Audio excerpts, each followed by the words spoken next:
ನಮಸ್ಕಾರ ಸ್ನೇಹಿತರೆ, ನಾನು ಸಂಜೀವ್. ಇವತ್ತು ದಿನಪತ್ರಿಕೆಯಲ್ಲಿ ಬಂದಿರುವಂತಹ ಪ್ರಮುಖ ವಿಷಯಗಳ ಕುರಿತು ಚರ್ಚೆ ಮಾಡೋಣ. ಮೊದಲಿಗೇನಪ್ಪ ಅಂದ್ರೆ ಬಹು ಪತ್ನಿತ್ವಕ್ಕೆ ಬ್ರೇಕ್ ಬಿದ್ದಿದೆ ಅಂತ ಹೇಳ್ಬೋದು. ಈ ಒಂದು ಬ್ರೇಕ್ ಎಲ್ಲಿ ಬಿದ್ದದ ಅನ್ನೋದು ತಿಳ್ಕೊಬೇಕು. ಈ ಹಿಂದಿನ ವಿಡಿಯೋದಲ್ಲೂ ಕೂಡ ನಾ ಏನಪ್ಪ ಅಂದ್ರೆ ಈ ಒಂದು ಬಹುಪತ್ನಿತ್ವಕ್ಕೆ ಸಂಬಂಧಪಟ್ಟಂತ ಒಂದಿಷ್ಟು ಮಾಹಿತಿ ಏನಪ್ಪ ಅಂದ್ರೆ ತಮ್ಮೊಂದಿಗೆ ಪತ್ರಿಕೆಯಲ್ಲಿ ಬಂದಿರುವಂತದ್ದು ಚರ್ಚೆ ಮಾಡಿರುವೆ.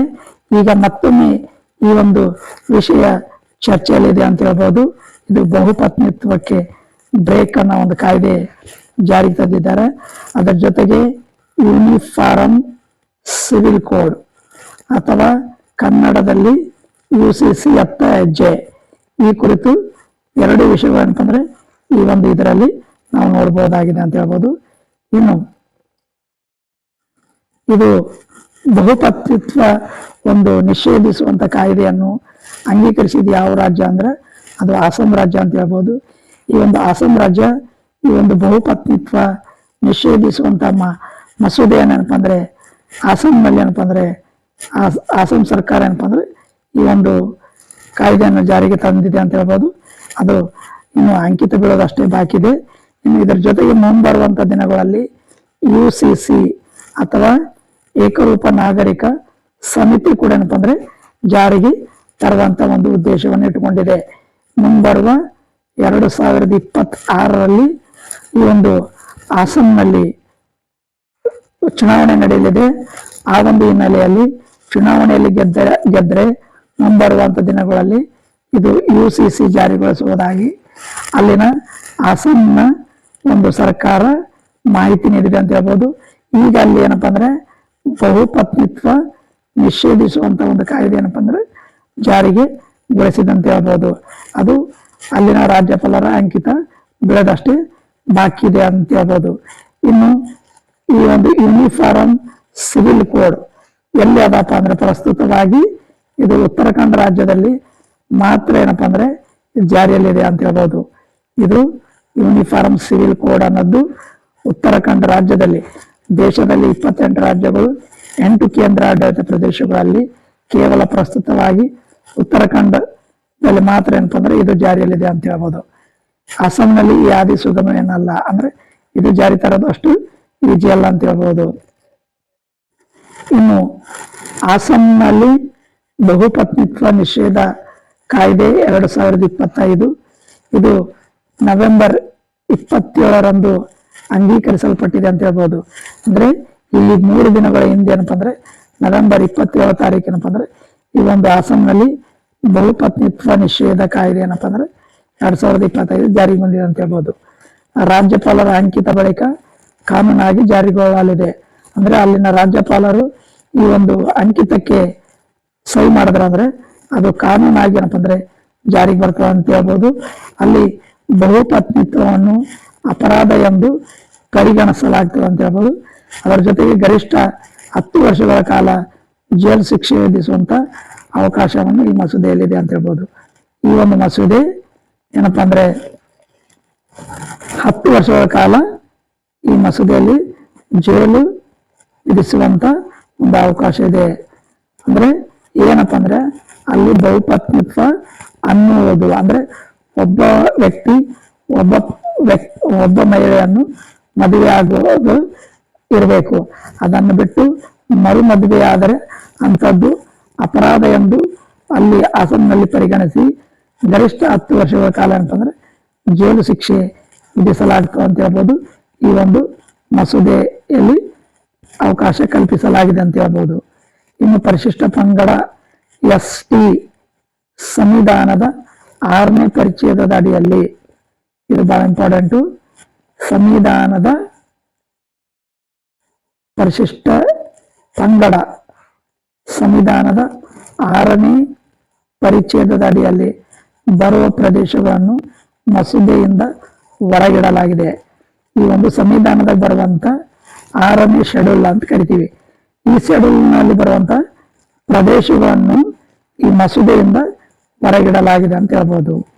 ಇನ್ನು ಈ ಮಸೂದೆಯು ಇಸ್ಲಾಮರಿಗೆ ವಿರುದ್ಧವಾಗಿಲ್ಲ, ಇದು ಇಂಪಾರ್ಟೆಂಟ್.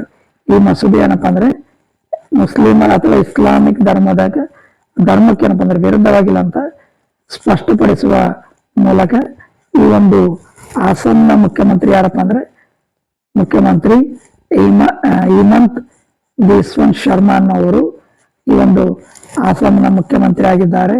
ಅವರು ಹೇಳಿದ ಪ್ರಕಾರ ಹಿಂದೂಗಳು, ಮುಸ್ಲಿಮರು, ಕ್ರೈಸ್ತರು ಮತ್ತು ಇತರೆ ಸಮುದಾಯದವರು ಈ ಮಸೂದೆ ವ್ಯಾಪ್ತಿಗೆ ಏನಪ್ಪಾ ಅಂದ್ರೆ ಬರಲಿದ್ದಾರೆ ಅಂತ ಹೇಳ್ಬೋದು, ಬರ್ತಾರಂತ ಹೇಳ್ಬೋದು.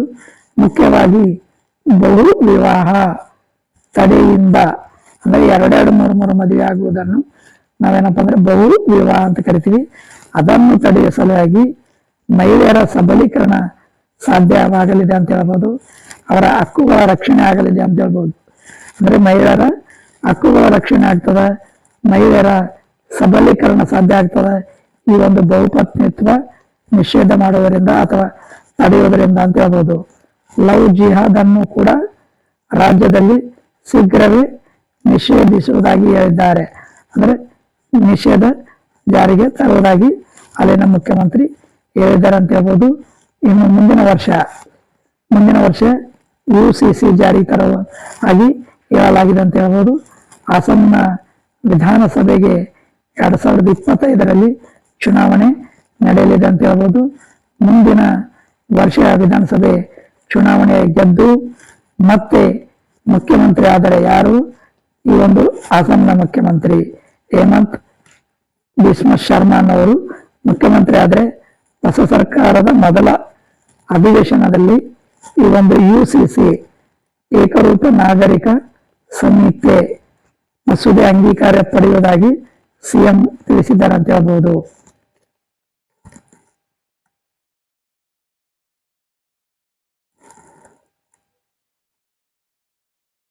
ಇನ್ನು ಈ ಒಂದು ಬಹುಪತ್ನಿತ್ವ ನಿಷೇಧ ಮಸೂದೆಯ ಮುಖ್ಯಾಂಶವನ್ನು ನೋಡಿದಾಗ ಒಂದಕ್ಕಿಂತ ಹೆಚ್ಚು ಮದುವೆ ಆದರೆ ಅದನ್ನು ನಾವೇನಂತ ಕರಿತೀವಪ್ಪ ಅಂದ್ರೆ ಬಹುಪತ್ನಿತ್ವ ಅಂತ ಕರಿತೀವಿ. ಅದು ಅಪರಾಧ ಅಂತ ಈ ಒಂದು ಕಾಯ್ದೆ ಆಗ್ತದ. ಒಂದಕ್ಕಿಂತ ಹೆಚ್ಚು ಮದುವೆ ಆದರೆ ಅದು ಅಪರಾಧ ಎಂದು ಹೇಳ್ತದ, ಅಥವಾ ಆ ಬಹುಪತ್ನಿತ್ವ ಅಪರಾಧ ಎಂದು ಹೇಳ್ತದ ಅಂತ ಹೇಳ್ಬೋದು. ಇನ್ನು ಇದರ ಜೊತೆಗೆ ಈ ಒಂದು ಯಾವುದೇ ವಿವಾಹಿತ ವ್ಯಕ್ತಿ ಮೊದಲಿನ ವಿವಾಹವನ್ನು ಕಾನೂನಾತ್ಮಕವಾಗಿ ಅಂತ್ಯಗೊಳಿಸದೆ ಮತ್ತೊಂದು ಮದುವೆ ಆದ್ರೆ ಅಂದ್ರೆ ಒಬ್ಬ ವ್ಯಕ್ತಿ ಮದುವೆ ಆಗಿ ಅದನ್ನು ಕಾನೂನು ರೀತಿಯಲ್ಲಿ ಡೈವರ್ಸ್ ತಗೊಂಡು ಮತ್ತೊಂದು ಮದುವೆ ಆದರೆ ಅದು ಅಪರಾಧವಾಗಿ ಪರಿಗಣಿಸಲಾಗುತ್ತದೆ. ಇದಕ್ಕೆ 7 ವರ್ಷಗಳ ಕಾಲ ಜೈಲು ಶಿಕ್ಷೆ ಮತ್ತು ದಂಡವನ್ನು ವಿಧಿಸಲಾಗುತ್ತದೆ ಅಂತ ಹೇಳ್ಬೋದು. ಒಬ್ಬ ವಿವಾಹಿತ ವ್ಯಕ್ತಿ ಮೊದಲಿನ ವಿವಾಹವನ್ನು ಕಾನೂನಾತ್ಮಕವಾಗಿ ಅಂತ್ಯಗೊಳಿಸದೆ ಅಂದ್ರೆ ಡೈವರ್ಸ್ ತಗೊಳ್ಳದೆ ಮತ್ತೊಂದು ಮದುವೆ ಆದರೆ ಅದು ಅಪರಾಧವಾಗಿ ಪರಿಗಣಿಸಲಾಗಿ ಅದಕ್ಕೆ 7 ವರ್ಷ ಜೈಲು ಶಿಕ್ಷೆ ಮತ್ತು ದಂಡವನ್ನು ಏನಪ್ಪಂದ್ರೆ ವಿಧಿಸಲಾಗ್ತದೆ ಅಂತ ಹೇಳ್ಬೋದು. ತಪ್ಪಿತಸ್ಥ ಆದರೆ 1.40 ಲಕ್ಷ ರೂಪಾಯಿ ಪರಿಹಾರವನ್ನು ನೀಡಲಾಗ್ತದೆ ಅಂತ ಹೇಳ್ಬೋದು. ಇನ್ನು 3ನೇದು, ಮೊದಲಿನ ಮದುವೆಯನ್ನು ಮುಚ್ಚಿಟ್ಟು 2ನೇ ಮದುವೆ ಆದರೆ 10 ವರ್ಷಗಳ ಜೈಲು ಶಿಕ್ಷೆ ಮತ್ತು ದಂಡವನ್ನು ವಿಧಿಸಲಾಗ್ತದೆ. ಅಂದ್ರೆ ಮೊದಲು ಮದುವೆ ಮಾಡಿಕೊಂಡು ಅದನ್ನು ಮುಚ್ಚಿಟ್ಟು ಮತ್ತೆ 2ನೇ ಮದುವೆ ಮಾಡ್ಕೊಂಡ ಅಂದ್ರೆ ಅಂತ ವ್ಯಕ್ತಿ ಏನಪ್ಪ ಅಂದ್ರೆ 10 ವರ್ಷಗಳ ಕಾಲ ಜೈಲು ಶಿಕ್ಷೆಯನ್ನು ಅನುಭವಿಸಬೇಕಾಗ್ತದ, ದಂಡವನ್ನು ಕೂಡ ಏನಪ್ಪ ಅಂದ್ರೆ ನೀಡಬೇಕಾಗ್ತದ.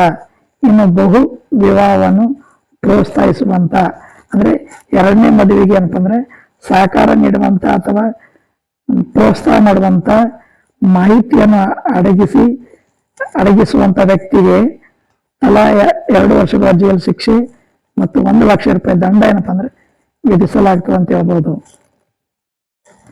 ಇನ್ನು ಬಹು ವಿವಾದ ದೋಷಗಳಿಗೆ ಸರ್ಕಾರಿ ಯೋಜನೆಗಳ ಯಾವುದೇ ಲಾಭ ಸಿಗುವುದಿಲ್ಲ. ಅಂದ್ರೆ 2 ಮದುವೆ ಆದ್ರೆ 2-3 ಮದುವೆ ಆದ್ರೆ ಅಂತವಕ್ಕೆ ಏನಪ್ಪಾ ಅಂದ್ರೆ ನಾವು ಬಹು ಪತ್ನಿತ್ವ ಅಂತ ಹೇಳ್ತೀವಿ.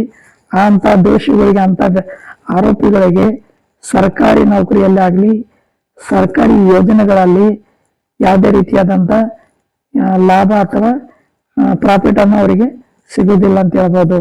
ಇನ್ನು ಸಂತ್ರಸ್ತ ಮಹಿಳೆಗೆ ಪರಿಹಾರ, ಕಾನೂನಿನ ಸುರಕ್ಷತೆ, ನೆರವು, ಆರ್ಥಿಕ ಸಾಮಾಜಿಕ ಸುರಕ್ಷತೆ ನೀಡಲಾಗ್ತದೆ ಅಂತ ಹೇಳ್ಬೋದು ಈ ಒಂದು ಕಾನೂನಿನಿಂದ. ಇನ್ನು ಬಾಲ್ಯ ವಿವಾಹಗಳಿಗೂ ಅಧಿಕ ಅಂದ್ರೆ ಅಸ್ಸಾಂ ರಾಜ್ಯಾದ್ಯಂತ ಏನಪ್ಪಾ ಅಂದ್ರೆ ಬಾಲ್ಯ ವಿವಾಹ ಆರೋಪದಲ್ಲಿ ಸುಮಾರು 2500ಕ್ಕೂ ಹೆಚ್ಚು ಪುರುಷರು 2024ರಲ್ಲಿ ಬಂಧಿಸಲಾಯಿತು. ಅಂದ್ರೆ 2500ಕ್ಕೂ ಹೆಚ್ಚು ಪುರುಷರೇನಪ್ಪಾ ಅಂದ್ರೆ 2004ರಲ್ಲಿ ಅವರಿಗೆ ಬಂಧಿಸಲಾಯಿತು ಈ ಒಂದು ಬಾಲ್ಯ ವಿವಾಹ ಆರೋಪದಡಿಯಲ್ಲಿ. ಬಂಧಿತ ವಿರುದ್ಧ ಕಟ್ಟುನಿಟ್ಟಿನ ಕ್ರಮ ಪೋಸ್ಕೋ ಕಾಯ್ದೆ, ಈ ಒಂದು ಬಾಲ್ಯ ವಿವಾಹ ನಿಷೇಧ ಕಾಯ್ದೆ ಪ್ರಕರಣ ದಾಖಲಿಸಲಾಗಿದೆ. ಕಳೆದ 7 ವರ್ಷಗಳಲ್ಲಿ ಬಾಲ್ಯ ವಿವಾಹದಲ್ಲಿ ಭಾಗವಹಿಸಿದ್ದ ಅವರ ವಿರುದ್ಧ ಏನಪ್ಪಾ ಅಂದ್ರೆ ಪೊಲೀಸ್ ಪ್ರಕರಣ ದಾಖಲಿಸಿದ್ದು, ಈ ವಿವಾದವನ್ನು ನಡೆಸುವಂತ ಮುಲ್ಲಾಗಳು, ಕಾಜಿಗಳು ಮತ್ತು ಪೂಜಾರಿಗಳ ಮೇಲೆ ಗಮನ ಹರಿಸಲಾಗುವುದು ಎಂದು ಅಸ್ಸಾಂನ ಮುಖ್ಯಮಂತ್ರಿ ತಿಳಿಸಿದ್ದಾರೆ ಅಂತ ಹೇಳ್ಬೋದು. ಇನ್ನು 14ರಿಂದ 18 ವರ್ಷದ ಒಳಗಿನ ಹುಡುಗಿಯರು ಮದುವೆ ಆಗುವವರ ವಿರುದ್ಧ ಪೋಸ್ಕೋ ಕಾಯ್ದೆ, ಬಾಲ್ಯ ವಿವಾಹ ನಿಷೇಧ ಕಾಯ್ದೆದ ಅಡಿಯಲ್ಲಿ ಪ್ರಕರಣ ದಾಖಲಾಗ್ತದೆ ಅಂತ ಹೇಳ್ಬೋದು. ಮುಸ್ಲಿಂ ವೈಯಕ್ತಿಕ ಕಾನೂನಿನ ಪ್ರಕಾರ ಪ್ರೌಢ ವ್ಯವಸ್ಥೆಯನ್ನು ತಲುಪಿದ ಹುಡುಗಿಯೇ ವಿವಾಹ ಮಾಡಲು ಅವಕಾಶವಿದೆ. ಪುರಾವೆಗಳ ಅನುಪಸ್ಥಿತಿಯಲ್ಲಿ 15 ವರ್ಷಗಳು ಪೂರ್ಣಗೊಂಡ ಹೆಣ್ಣು ಮಕ್ಕಳು ಪ್ರೌಢ ವ್ಯವಸ್ಥೆ ಹೊಂದಿದ್ದಾರೆ ಎಂದು ಪರಿಗಣಿಸಲಾಗುತ್ತದೆ. ಮುಸ್ಲಿಂ ವೈಯಕ್ತಿಕ ಕಾನೂನು ಬಾಲ್ಯ ವಿವಾಹ, ಅಪ್ರಾಪ್ತ ವಯಸ್ಕರ ಲೈಂಗಿಕ ಚಟುವಟಿಕೆ ನಿಷೇಧಿಸುವಂತ ವಿಶೇಷ ಕಾನೂನಿನ ನಡುವಿನ ಈ ಅಂತರದ ಕಾರಣದಿಂದಾಗಿ ಗೊಂದಲ ಏರ್ಪಟ್ಟಿದೆ.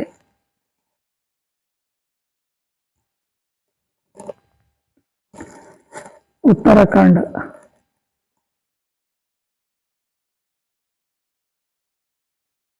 ಇದೇ ವೇಗ ಪ್ರಮಾಣದಲ್ಲಿ ಬಾಂಗ್ಲಾದೇಶಿಯರು ಅಸ್ಸಾಂಗೆ ನುಸುಳುತ್ತಿದ್ದಾರೆ. 2027ರಲ್ಲಿ ಹೊತ್ತಿಗೆ ಅಸ್ಸಾಂ ಮೂಲ ನಿವಾಸಿಗಳೆಂದೇ ಅಲ್ಪಸಂಖ್ಯಾತರಾಗುತ್ತಾರೆ. ಈಗಾಗಲೇ ನುಸುಳುಕೋರರಿಂದ ಮೂಲ ನಿವಾಸಿಗಳು ಹಲವು ಸಮಸ್ಯೆಗಳನ್ನು ಎದುರಿಸುತ್ತಿದ್ದಾರೆ. ಬಾಂಗ್ಲಾದೇಶದ ಪಾಸ್ಪೋರ್ಟ್ ಹೊಂದಿರುವವರ ಅಸ್ಸಾಂ ಚುನಾವಣೆಗೆ ನಿಂತು ಜಯಗಳಿಸಿದ್ದಾರೆ. ಈ ಪರಿಸ್ಥಿತಿ ಬದಲಾಗಲು ಕೇಂದ್ರ ಮತ್ತು ರಾಜ್ಯ ಸರ್ಕಾರ ಕಟ್ಟುನಿಟ್ಟಿನ ಕ್ರಮಕ್ಕೆ ಏನಪ್ಪಾ ಅಂದ್ರೆ ಮುಂದಾಗಿದೆ ಅಂತ ಹೇಳ್ಬೋದು.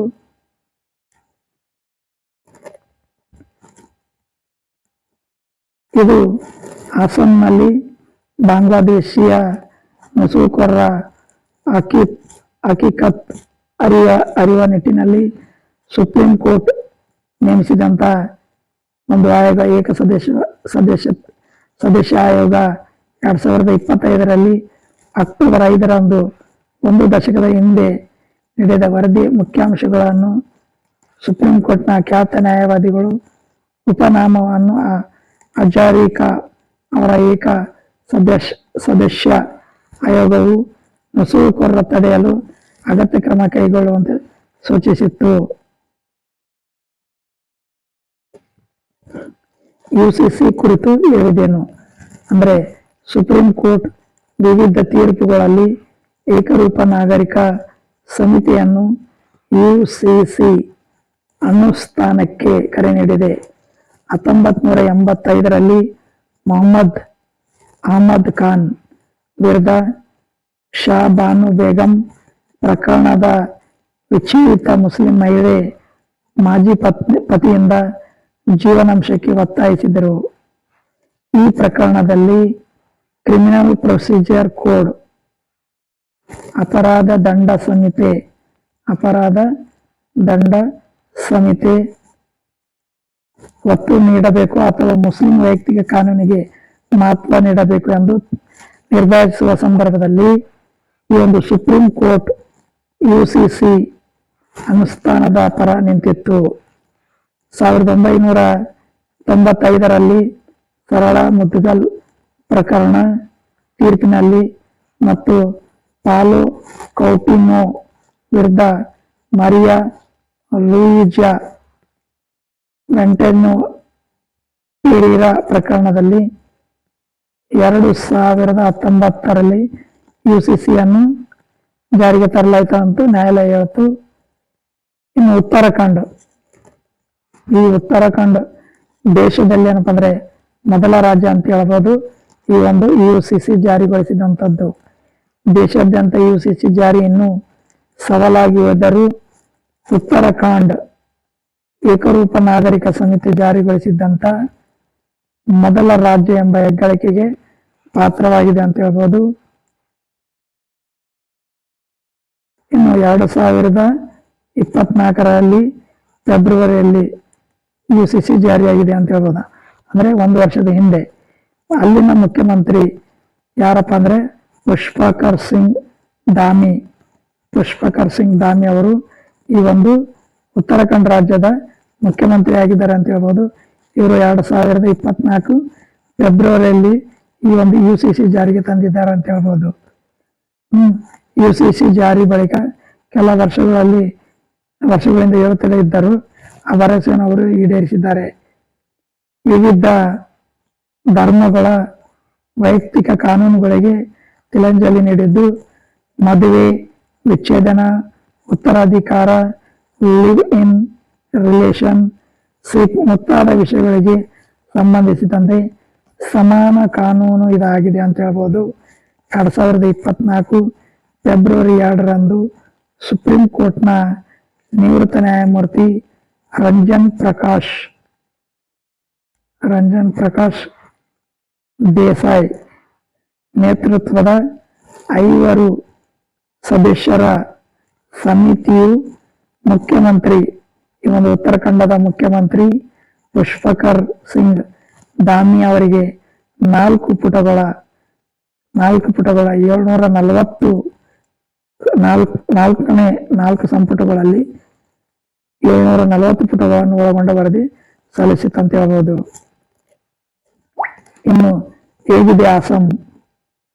ಭಾರತದ ಪೂರ್ವ ಭಾಗದಲ್ಲಿರುವಂತ ಈ ಒಂದು ಅಸ್ಸಾಂ ಪ್ರಾಕೃತಿಕ ಸೌಂದರ್ಯದಿಂದ ಕಂಗೊಳಿಸುವಂತ ರಮಣೀಯ ರಾಜ್ಯ ಅಂತ ಹೇಳ್ಬೋದು. ಇಲ್ಲಿನ ಚಹಾ ತೋಟಗಳು, ಖಡ್ಗ ಮೃಗ, ಅಪೂರ್ವ ವನ್ಯ ಮೃಗಗಳು, ದಟ್ಟ ಕಾಡುಗಳು ಮತ್ತು ಶಕ್ತಿ ಆರಾಧಕ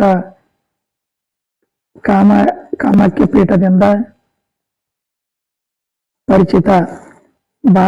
ಈಶಾನ್ಯ ರಾಜ್ಯಗಳಿಗೆ ಮುಕುಟ ಇದ್ದಂತೆ ನಮ್ಮಲ್ಲಿ ಕರ್ನಾಟಕಕ್ಕೆ ಬೀದರ್ ಯಾವ ರೀತಿ ಮುಕುಟ ಅಂದ್ರೆ ಅದೇ ರೀತಿಯಾಗಿ ಈಶಾನ್ಯ ರಾಜ್ಯಗಳಿಗೆ ಏನಪ್ಪಾ ಅಂದ್ರೆ ಇದೊಂದು ರೀತಿ ಮುಕುಟ ಇದ್ದಂತೆ. ಭಾರತದ ಮೂಲೆಯ ಜನ ಇಲ್ಲಿ ಚಹಾವನ್ನು ಆಸ್ವಾದಿಸುತ್ತಾ ಮೈ ಮರೆಯುತ್ತಾರೆ ಅಂತ ಹೇಳ್ಬೋದು. ಇದು ಈ ಒಂದು ಅಸ್ಸಾಂಗೆ ಸಂಬಂಧಪಟ್ಟಂತ ಬಹುಪತ್ನಿತ್ವ ನಿಷೇಧ ಕಾಯ್ದೆಗೆ ಸಂಬಂಧಪಟ್ಟಂತ ಮಾಹಿತಿ ಮತ್ತು UCC ಅಂದ್ರೆ ಈ ಒಂದು ಕಾನೂನು ಜಾರಿಗೆ ತರಲು ಮುಂದೇನಪ್ಪ ಅಂದ್ರೆ ಮುಂಬರುವ ಚುನಾವಣೆಯಲ್ಲಿ ಇವರು ಗೆದ್ರೆ ಏನಪ್ಪ ಅಂದ್ರೆ ಆ ಕಾನೂನು UCC ಜಾರಿ ತರುವುದಾಗಿ ಹೇಳಿದ್ದಾರೆ ಅಂತ ಹೇಳ್ಬೋದು. ಇನ್ನು ದೇಶೀಯವಾಗಿ ಪ್ರವಾಸಿಗರನ್ನು ಭೇಟಿ ಮಾಡುತ್ತಿರುವಂತ ಭಾರತದಲ್ಲಿ ಭೇಟಿ ನೀಡುತ್ತಿರುವಂತ ದೇಶದಲ್ಲಿ ಟಾಪ್ ಪ್ರವಾಸಿ ತಾಣಗಳಲ್ಲಿ ಕರ್ನಾಟಕಕ್ಕೆ ಏನಪ್ಪ ಅಂದ್ರೆ 3ನೇ ಸ್ಥಾನ ಅಂತ ಹೇಳ್ಬೋದು. ಇದು 2024 ಮತ್ತು 25ರಲ್ಲಿ ಕರ್ನಾಟಕಕ್ಕೆ ಏನಪ್ಪ ಅಂದ್ರೆ 30.46 ಕೋಟಿ ಪ್ರವಾಸಿಗರ ಆಗಮನ ಆಗಿದೆ ಅಂತ ಹೇಳ್ಬೋದು. ಹಾಗಾದ್ರೆ ಮೊದಲನೇ ಸ್ಥಾನದಲ್ಲಿ ಉತ್ತರ ಪ್ರದೇಶ ಮೊದಲನೇ ಸ್ಥಾನದಲ್ಲಿದೆ ಅಂತ ಹೇಳ್ಬೋದು. ತಮಿಳುನಾಡು 2ನೇ ಸ್ಥಾನದಲ್ಲಿದೆ ಅಂತ ಹೇಳ್ಬೋದು. ಅದೇ ರೀತಿಯಾಗಿ ಕರ್ನಾಟಕ 3ನೇ ಸ್ಥಾನದಲ್ಲಿದೆ ಅಂತ ಹೇಳ್ಬೋದು. ಕೇಂದ್ರ ವರದಿ ಮಾಡಿದೆ ಅಂತ ಹೇಳ್ಬೋದು.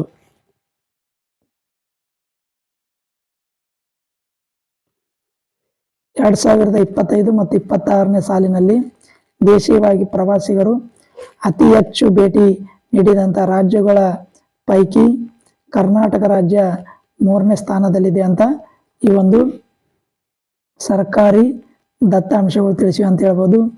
ಅತಿ ಹೆಚ್ಚು ದೇಶೀಯ ಪ್ರವಾಸಿಗರು ಭೇಟಿ ನೀಡಿದಂಥ ರಾಜ್ಯಗಳ ಪೈಕಿ ನಮ್ಮ ಉತ್ತರ ಪ್ರದೇಶ ಏನಪ್ಪ ಅಂದರೆ ಮೊದಲನೇ ಸ್ಥಾನದಲ್ಲಿದೆ ಅಂತ ಹೇಳ್ಬೋದು. ತಮಿಳುನಾಡು 2ನೇ ಸ್ಥಾನದಲ್ಲಿದೆ ಅಂತ ಹೇಳ್ಬೋದು ಎಂದು ಕೇಂದ್ರ ಪ್ರವಾಸೋದ್ಯಮ ಇಲಾಖೆ ಇತ್ತೀಚೆಗೆ ಬಿಡುಗಡೆ ಮಾಡಿದಂಥ 2025 ಭಾರತ ಪ್ರವಾಸೋದ್ಯಮ ದತ್ತಾಂಶಗಳ ಸಂಗ್ರಹ ವರದಿಯಲ್ಲಿ ತಿಳಿಸಿದೆ ಅಂತ ಹೇಳ್ಬೋದು. ಅಂದರೆ ಯಾರು ಬಿಡುಗಡೆ ಮಾಡಿದ ವರದಿ ಅಂದರೆ ಕೇಂದ್ರ ಪ್ರವಾಸೋದ್ಯಮ ಇಲಾಖೆಯವರು. ಅದು ಯಾವ ವರ್ಷದ ಅಂದರೆ 2025ನೇ ವರ್ಷದ್ದು. ಅದರಲ್ಲಿ ಮೊದಲನೇ ಸ್ಥಾನದಲ್ಲಿರುವಂಥದ್ದು ಉತ್ತರ ಪ್ರದೇಶ ರಾಜ್ಯ ಏನಪ್ಪ ಅಂದರೆ ಮೊದಲನೇ ಸ್ಥಾನದಲ್ಲಿ ಅದ ಅಂತ ಹೇಳ್ಬೋದು. ತಮಿಳುನಾಡು ರಾಜ್ಯ 2ನೇ ಸ್ಥಾನದಲ್ಲಿ ಅದ ಅಂತ ಹೇಳ್ಬೋದು. 3ನೇ ಸ್ಥಾನದಲ್ಲಿ ನಮ್ಮ ಕರ್ನಾಟಕ ಅದ ಅಂತ ಹೇಳ್ಬೋದು. ಈ ಒಂದು ಅವಧಿಯಲ್ಲಿ ಕರ್ನಾಟಕ ಏನಪ್ಪ ಅಂದರೆ 30.46 ಕೋಟಿ ದೇಶೀಯ ಪ್ರವಾಸಿಗರು ಏನಪ್ಪ ಅಂದರೆ ಭೇಟಿ ನೀಡಿದ್ದಾರೆ ಅಂತ ಹೇಳ್ಬೋದು ಕರ್ನಾಟಕಕ್ಕೆ. ಇನ್ನು ಇದು ದೇಶದ ಒಟ್ಟಾರೆ ಪಾಲಿನಲ್ಲಿ 10.33 ರಷ್ಟು ಅಂತ ಹೇಳ್ಬೋದು. ಇನ್ನು 2023-24ರಲ್ಲಿ ಅಂದರೆ ಕಳೆದ ವರ್ಷ ಈ ಒಂದು ಸಾಲಿನಲ್ಲಿ ನೋಡಿದಾಗ ಕರ್ನಾಟಕ 28.46 ಕೋಟಿ ಪ್ರವಾಸಿಗರು ಏನಪ್ಪ ಅಂದರೆ ಭೇಟಿ ನೀಡಿದರು. ಅಂದರೆ 2024 ಮತ್ತು 23 ಮತ್ತು 24ರಾಗ ಕರ್ನಾಟಕಕ್ಕೆ ಏನಪ್ಪ ಅಂದರೆ ಪ್ರವಾಸಿಗರು ಭೇಟಿ ನೀಡಿದ್ದು 28.41 ಕೋಟಿ ಅಂತ ಹೇಳ್ಬೋದು. ಪ್ರವಾಸಿಗರು ಏನಪ್ಪ ಅಂದರೆ ಭೇಟಿ ನೀಡಿದರು. ಅದೇ ಈ ಬಾರಿ 30.46 ಕೋಟಿ ಪ್ರವಾಸಿಗರು ಏನಪ್ಪ ಅಂದರೆ ಕರ್ನಾಟಕಕ್ಕೆ ಏನಪ್ಪ ಅಂದರೆ ಭೇಟಿ ನೀಡಿದ್ದಾರೆ ಅಂತ ಹೇಳ್ಬೋದು. ಅದು 2024-25ನೇ ಸಾಲಿಂದ ಅಂತ ಹೇಳ್ಬೋದು. ಇದು 3ನೇ ಸ್ಥಾನದಲ್ಲಿ ಆದಂತ ಹೇಳ್ಬೋದು ಕರ್ನಾಟಕ. ಇನ್ನು 2023-24 ಸಾಲಿಗೆ ಹೋಲಿಸಿದ್ರೆ ಅದು ಹೋಲಿಕೆ ಮಾಡಿ ನೋಡಿದೆವು. 2024-25 ಪ್ರವಾಸಿಗರ ಸಂಖ್ಯೆ 7.2 ಹೆಚ್ಚಾಗಿದೆ ಅಂತ ಹೇಳ್ಬೋದು. ಕಳೆದ ವರ್ಷಕ್ಕೂ ಮತ್ತು ಈ ವರ್ಷಕ್ಕೂ ವ್ಯತ್ಯಾಸವನ್ನು ನೋಡಿದಾಗ 7.2 ಏನಪ್ಪ ಅಂದರೆ ಹೆಚ್ಚಾಗಿದೆ ಅಂತ ಹೇಳ್ಬೋದು. ಇನ್ನು ಈ ಒಂದು ಟಾಪ್ 5 ರಾಜ್ಯಗಳನ್ನು ನೋಡಿದಾಗ ಮೊದಲನೇದು ಉತ್ತರ ಪ್ರದೇಶ ಅಂತ ಹೇಳ್ಬೋದು. ಇದು 64.68 ಕೋಟಿ ಪ್ರವಾಸಿಗರನ್ನು ಆಕರ್ಷಣೆ ಮಾಡುವುದರ ಮೂಲಕ ಪ್ರಥಮ ಸ್ಥಾನದಲ್ಲಿದೆ ಅಂತ ಹೇಳ್ಬೋದು. ಇನ್ನು ತಮಿಳುನಾಡು ರಾಜ್ಯ ಇದು 30.68 ಕೋಟಿ 30.68 ಕೋಟಿ ಏನಪ್ಪ ಅಂದರೆ ಪ್ರವಾಸಿಗರನ್ನು ಆಕರ್ಷಿಸುವ ಮೂಲಕ 2ನೇ ಸ್ಥಾನದಲ್ಲಿದೆ ಅಂತ ಹೇಳ್ಬೋದು. ನಮ್ಮ ಕರ್ನಾಟಕ 3ನೇ ಸ್ಥಾನದಲ್ಲಿ ನೋಡ್ಬೋದು. ಅದು 30.46 ಕೋಟಿ ಜನರು ಏನಪ್ಪ ಅಂದ್ರೆ ಪ್ರವಾಸಿಗರು ಭೇಟಿ ನೀಡಿದ್ದಾರೆ ಅಂತ ಹೇಳ್ಬೋದು.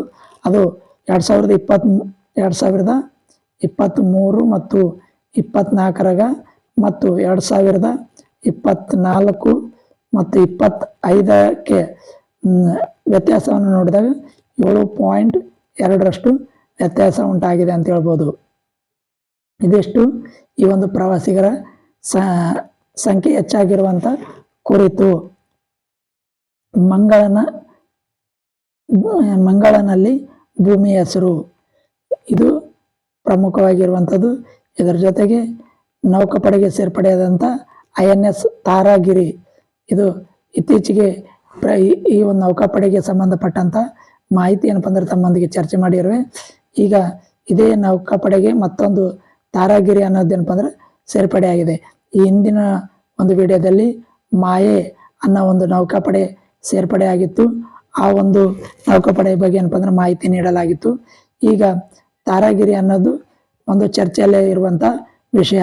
ಭಾರತದ ಬತ್ತಳಿಕೆಗೆ ಏನಪ್ಪ ಅಂದರೆ ಬ್ರಹ್ಮಾಸ್ತ್ರದ ಉಡಾಯಿಸಬಲ್ಲ ಅಂತ ಯುದ್ಧ ನೌಕೆ ಅಂತ ಹೇಳ್ಬೋದು. ಇದು ಎಲ್ಲಿ ಇದಾಗಿದೆಪ್ಪ ಅಂದರೆ ಇದು ಶತ್ರುಗಳ ಕಣ್ತಪ್ಪಿಸುವಂಥ ಜೊತೆಗೆ ಬ್ರಹ್ಮೋಸ್ ಕ್ಷಿಪಣಿಗಳನ್ನು ಉಡಾಯಿಸಬಲ್ಲ ಅಂತ ಸುಧಾರಿತ ಯುದ್ಧ ನೌಕೆ ಈ ಒಂದು ತಾರಾಗಿರಿ ಅಂತ ಹೇಳ್ಬೋದು. ಈ ಒಂದು ನೌಕಾಪಡೆಗೆ ಹಸ್ತಾಂತರಿಸಲಾಗಿದೆ ಅಂತ ಹೇಳ್ಬೋದು. ಮುಂಬೈನಲ್ಲಿ ನಡೆದಂಥ ಕಾರ್ಯಕ್ರಮದಲ್ಲಿ ಈ ಒಂದು ನೌಕಾಪಡೆಗೆ ಅಧಿಕೃತವಾಗಿ ಏನಪ್ಪ ಅಂದರೆ ಹಸ್ತಾಂತರ ಆಗಿದೆ ಅಂತ ಹೇಳ್ಬೋದು ತಾರಾಗಿರಿ. ಇನ್ನು ತಾರಾಗಿರಿ ನೀಲಗಿರಿ ವರ್ಗದಡಿ ನಿರ್ಮಾಣವಾದಂಥ ಭಾರತ ನೌಕಾಪಡೆಗೆ ಸೇರ್ಪಡೆಗೊಂಡ 4ನೇ ಯುದ್ಧ ನೌಕೆಯಾಗಿದೆ ಅಂತ ಹೇಳ್ಬೋದು. ಪ್ರಮುಖವಾಗಿ ನಾವು ನೆನಪಿಟ್ಕೋಬೇಕಾಗಿದ್ದು 4ನೇ ಯುದ್ಧ ನೌಕೆ ಯಾವುದಪ್ಪ ಅಂದರೆ ಇದು ತಾರಾಗಿರಿ ಅಂತ ಹೇಳ್ಬೋದು. ಇದು ನೀಲಗಿರಿ ವರ್ಗದಡಿಯಲ್ಲಿ ನಿರ್ಮಾಣವಾಗ್ತಿರುವಂಥದ್ದು 4ನೇದು ಅಂತ ಹೇಳ್ಬೋದು. ಈ ನೌಕೆಯನ್ನು ಮಂಜ್ಗಾಂವ್ ಡಾಕ್ ಶಿಪ್ನಲ್ಲಿ ಬಿಲ್ಡ್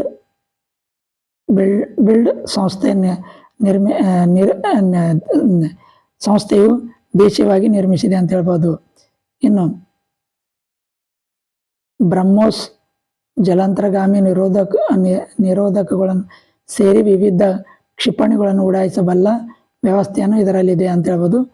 30 mm ಹಾಗೂ 12.7 mm ಸಶಸ್ತ್ರಗಳ ವ್ಯವಸ್ಥೆಯನ್ನು ಅಳವಡಿಸಿಕೊಳ್ಳಲಾಗಿದೆ. ಅತ್ಯಾಧುನಿಕ ರೇಡಾರ್ಗಳನ್ನು ಮತ್ತು ಇದು ನೀಲಗಿರಿ ಶ್ರೇಣಿಯಲ್ಲಿ ಸೇರ್ಪಡೆಯಾಗಿರುವಂಥ 4ನೇ ನೌಕೆ ಅಂತ ಹೇಳ್ಬೋದು. ಟಾರ್ಪೀಡೋ ಸೇರಿದಂತೆ ಹಲವು ಯುದ್ಧ ವ್ಯವಸ್ಥೆಗಳನ್ನು ಈ ನೌಕೆಯಲ್ಲಿ ಸಜ್ಜುಗೊಳಿಸಲಾಗಿದೆ ಎಂದು ವರದಿಯಾಗಿದೆ ಅಂತ ಹೇಳ್ಬೋದು.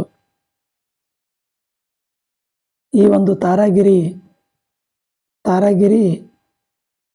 ಕಳೆದ 11 ತಿಂಗಳಲ್ಲಿ ಭಾರತೀಯ ನೌಕಾಪಡೆಗೆ 4ನೇ ಹಡಗು ಅಂತ ಹೇಳ್ಬೋದು ಸೇರ್ಪಡೆಯಾಗಿರುವಂಥದ್ದು. ಹೊಸ ತಾರಾಗಿರಿ ನೌಕೆಯು ನೌಕಾಪಡೆಯಲ್ಲಿ 33 ವರ್ಷಗಳ ಸೇವೆ ಸಲ್ಲಿಸಿ 2013ರಲ್ಲಿ ನಿವೃತ್ತವಾದ ಇದೇ ಹೆಸರಿನ ನೌಕೆಯನ್ನು ಸ್ಥಾನವನ್ನು ತುಂಬಲಿದೆ ಅಂತ ಹೇಳ್ಬೋದು. ಈ ಹಿಂದೆ ಕೂಡ ಹೊಸ ತಾರಾಗಿರಿ ನೌಕೆಯು ನೌಕಾಪಡೆಗೆ ಏನಪ್ಪ ಅಂದ್ರೆ 33 ವರ್ಷಗಳ ಸೇವೆ ಸಲ್ಲಿಸಿರುವಂಥ ಈ ಒಂದು 2013ರಲ್ಲಿ ನಿವೃತ್ತಿ ಹೊಂದಿರುವಂಥ ಇದೇ ಹೆಸರಿನ ಒಂದು ನೌಕೆ ಏನಪ್ಪ ಅಂದ್ರೆ ನಾವು ನೋಡ್ಬೋದು. ಗೋವಾ ಚಿತ್ರೋತ್ಸವ ರಜನಿಕಾಂತ್ಗೆ ಏನಪ್ಪ ಅಂದರೆ ಜೀವಮಾನ ಸಾಧನೆ ಪ್ರಶಸ್ತಿ ನೀಡಲಾಗಿದೆ ಅಂತ ಹೇಳ್ಬೋದು. ಈ ಒಂದು ಗೋವಾದಲ್ಲಿ ನಡೀತಿರುವಂಥ ಭಾರತೀಯ ಅಂತಾರಾಷ್ಟ್ರೀಯ ಚಲನಚಿತ್ರೋತ್ಸವ 56ನೇ ಆವೃತ್ತಿ ತೆರೆ ಕಂಡಿದೆ ಅಂತ ಹೇಳ್ಬೋದು. ಈ ಒಂದು ತೆರೆ ಕಂಡಂಥ ಸಮಾರಂಭದಲ್ಲಿ ನಟ ರಜನಿಕಾಂತ್ಗೆ ಏನಪ್ಪ ಅಂದರೆ ಜೀವಮಾನ ಸಾಧನೆ ಪ್ರಶಸ್ತಿಯನ್ನು ನೀಡಿ ಗೌರವಿಸಲಾಗಿದೆ ಅಂತ ಹೇಳ್ಬೋದು. ರಜನಿಕಾಂತ್ ಅವರಿಗೆ ಅಲ್ಲಿನ ಗೋವಾದ ಮುಖ್ಯಮಂತ್ರಿ ಆಗಿರುವಂಥ ಈ ಒಂದು ಪ್ರಮೋದ್ ಸಾವಂತ್ ಅಂತ ಹೇಳ್ಬೋದು. ಅವರು ಏನಪ್ಪ ಅಂದರೆ ಈ ಒಂದು ರಜನಿಕಾಂತ್ ಅವರಿಗೆ ಸನ್ಮಾನ ಮಾಡಿದ್ದಾರೆ ಅಂತ ಹೇಳ್ಬೋದು. ಈ ಒಂದು ಜೀವಮಾನ ಸಾಧನೆ ಪ್ರಶಸ್ತಿ ಏನಪ್ಪ ಅಂದರೆ ನೀಡಿದ್ದಾರೆ ಅಂತ ಹೇಳ್ಬೋದು.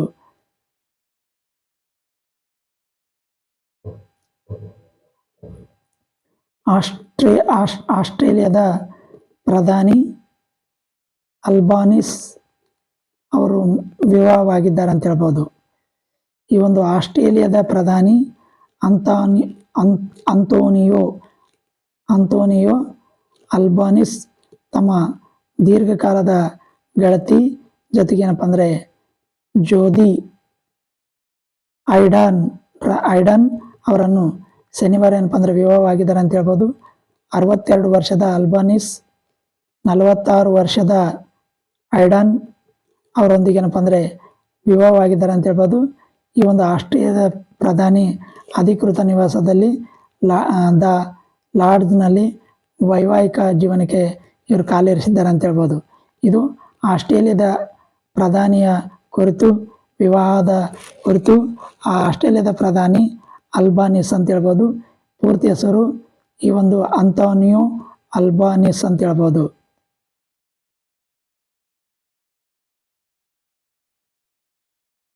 ಇವಿಷ್ಟೇನಪ್ಪ ಅಂದರೆ ದಿನಪತ್ರಿಕೆಯಲ್ಲಿ ಬಂದಿರುವಂಥ ಪ್ರಮುಖ ವಿಷಯಗಳು. ಅದರ ಜೊತೆಗೆ ಈ ಒಂದು ಇಂದು ತಮಿಳುನಾಡಿಗೆ ಏನಪ್ಪ ಅಂದರೆ ಅಪ್ಪಳಿಸಲಿದೆ ಈ ಒಂದು ದೀತ್ವ ಸೈಕ್ಲೋನ್ ಅಂತ. ದೀತ್ವ ಸೈಕ್ಲೋನ್ ಅನ್ನೋದು ತಮಿಳುನಾಡಿಗೆ ಬಂದು ಅಪ್ಪಳಿಸಲಿದೆ ಅಂತ ಇಂದು ಅಂತ ಇದೆ. ಇದು ಲಂಕೆಯ ನೆರವಿಗೆ ಭಾರತ ಆಪರೇಷನ್ ಸಾಗರ ಬಂಧು. ಇದು ಪ್ರಮುಖವಾಗಿ ನೆನಪಿಟ್ಕೊಳ್ಬೇಕಾಗಿರುವಂಥದ್ದು. ಎಕ್ಸಾಮ್ನಲ್ಲಿ ಕೇಳುವ ಸಾಧ್ಯತೆ ಹೆಚ್ಚಿರುವಂಥದ್ದು. ಆಪರೇಷನ್ ಸೇವಾ ಬಂಧು ಅನ್ನೋದು ಯಾವುದ ಒಂದು ಕಾರ್ಯಾಚರಣೆಗಾಗಿ ಹಮ್ಮಿಕೊಳ್ಳಲಾಗಿತ್ತು. ಅಂದರೆ ಈ ಒಂದು ಶ್ರೀಲಂಕಾದ ಒಂದು ನೆರವಿಗೆ ಭಾರತ ಧಾವಿಸಿದ ಒಂದು ಹಿನ್ನೆಲೆಯಲ್ಲಿ ಆಪರೇಷನ್ ಸಾಗರ್ ಬಂಧು ಅಂತ ಹೆಸರಿಟ್ಟು ಈ ಒಂದು ಸಹಾಯವನ್ನು ಭಾರತ ಈ ಒಂದು ಶ್ರೀಲಂಕಾಗೆ ಮಾಡ್ತಿರುವಂಥದ್ದು. ಈ ಒಂದು ಶ್ರೀಲಂಕಾದಿಂದ ತಮಿಳುನಾಡಿನ ದೀತ್ವ ಚಂಡಮಾರುತ ಅಥವಾ ಸೈಕ್ಲೋನ್ ಏನು ಬಂದಿದೆಯಲ್ಲ, ಅದು ತಮಿಳುನಾಡು ಆಂಧ್ರ ಪ್ರದೇಶದ ಕರಾವಳಿಯಲ್ಲಿ ಭಾರಿ ಮಳೆ ತರ್ತಿದೆ ಅಂತ ಹೇಳ್ಬೋದು. ಜನಜೀವನ ಏನಪ್ಪ ಅಂದ್ರೆ ಸಂಪೂರ್ಣವಾಗಿ ಅಸ್ತವ್ಯಸ್ತ ಆಗಿದೆ ಅಂತ ಹೇಳ್ಬೋದು. ಹಲವರ ಮನೆಗಳಿಗೆ ಏನಪ್ಪ ಅಂದರೆ ಹಾನಿ ಉಂಟಾಗಿದೆ ಅಂತ ಹೇಳ್ಬೋದು. ಈ ಒಂದು ಶ್ರೀಲಂಕಾದಲ್ಲಿ ಚಂಡಮಾರುತಕ್ಕೆ ಏನಪ್ಪ ಅಂದರೆ 150ಕ್ಕೂ ಹೆಚ್ಚು ಜನರು ಏನಪ್ಪ ಅಂದರೆ ಸಾವು ಆಗಿದೆ ಅಂತ ಹೇಳ್ಬೋದು. ಇವಿಷ್ಟೇನಪ್ಪ ಅಂದರೆ ದಿನಪತ್ರಿಕೆಯಲ್ಲಿ ಬಂದಿರುವಂಥದ್ದು. ಇನ್ನು ಈ ಒಂದು ಇಲ್ಲಿ ಮತ್ತೆ ಕೊಟ್ಟಿದ್ದಾನೆ ನೋಡ್ರಿ, ಭಾರತದ ನೆರವಿನ ಹಸ್ತ ಅಂತ ಏನಾದಲ್ಲ, ಭಾರತ ಸರ್ಕಾರ ಆಪರೇಷನ್ ಸಾಗರ್ ಬಂಧು ಹೆಸರಿನಲ್ಲಿ ಈ ಒಂದು ಶ್ರೀಲಂಕಾಕ್ಕೆ ನೆರವಿನ ಹಸ್ತ ಚಾಚಿದ್ದು 21 ಟನ್ ಪರಿಹಾರ ಸಾಮಗ್ರಿಗಳನ್ನು ಕಳಿಸಿದೆ. ವಾಯುಪಡೆಯು C-130 IL-76 ವಿಮಾನ ಈಡನ್ ವಾಯುನೆಲೆಯಿಂದ ಪರಿಹಾರ ಸಾಮಗ್ರಿಗಳನ್ನು ಹೊತ್ತು ಶ್ರೀಲಂಕಾವನ್ನು ತಲುಪಿದೆ. ಆಹಾರ ಸಾಮಗ್ರಿಗಳು, ನೈಸರ್ಗಿಕ ಸಾಮಗ್ರಿಗಳನ್ನು ಹೊತ್ತು C-130 ವಿಮಾನ ಶುಕ್ರವಾರ ತಡರಾತ್ರಿ 1:30 ಸುಮಾರಿಗೆ ಕೊಲಂಬೋ, ಶ್ರೀಲಂಕಾದ ರಾಜಧಾನಿ ಯಾವುದಪ್ಪ ಅಂದರೆ ಅದು ಕೊಲಂಬೋ ಅಂತ ಹೇಳ್ಬೋದು. ಭಾರತದ ರಾಜಧಾನಿ ಯಾವುದಪ್ಪ ಅಂದ್ರೆ ಅದು ದೆಹಲಿ ಅಂತ ಹೇಳ್ಬೋದು. ಈ ಒಂದು ಕೊಲಂಬೋದಲ್ಲಿ ಬಂಡಾರ ನಾಯಕಗೆ ಅಂತಾರಾಷ್ಟ್ರೀಯ ವಿಮಾನ ನಿಲ್ದಾಣಕ್ಕೆ ತಲುಪಿದ್ದು. ಭಾರತ ಸಂಕಷ್ಟದ ಸಮಯದಲ್ಲಿ ಶ್ರೀಲಂಕಾದೊಂದಿಗೆ ದೃಢವಾಗಿ ನಿಲ್ಲುತ್ತೆ ಎಂದು ವಾಯುಪಡೆ ಸಾಮಾಜಿಕ ಜಾಲತಾಣದಲ್ಲಿ ಪೋಸ್ಟ್ ಮಾಡಿ ಮಾಹಿತಿ ನೀಡಿದೆ ಅಂತ ಹೇಳ್ಬೋದು. ನೌಕಾಪಡೆ INS ವಿಕ್ರಾಂತ್ ಮತ್ತು INS ಉದಯಗಿರಿ ಪರಿಹಾರ ಸಾಮಗ್ರಿಗಳನ್ನು ತಲುಪಿಸಿದೆ ಅಂತ ಹೇಳ್ಬೋದು. ಇವಿಷ್ಟೇನಪ್ಪ ಅಂದರೆ ದಿನಪತ್ರಿಕೆಯಲ್ಲಿ ಬಂದಿರುವಂಥ ಪ್ರಮುಖ ವಿಷಯಗಳು ಅಂತ ಹೇಳ್ತಾ ಈ ವಿಡಿಯೋ ಇಲ್ಲಿಗೆ ಮುಗಿಸ್ತೀನಿ. ಜೈ ಹಿಂದ್, ಜೈ ಕರ್ನಾಟಕ.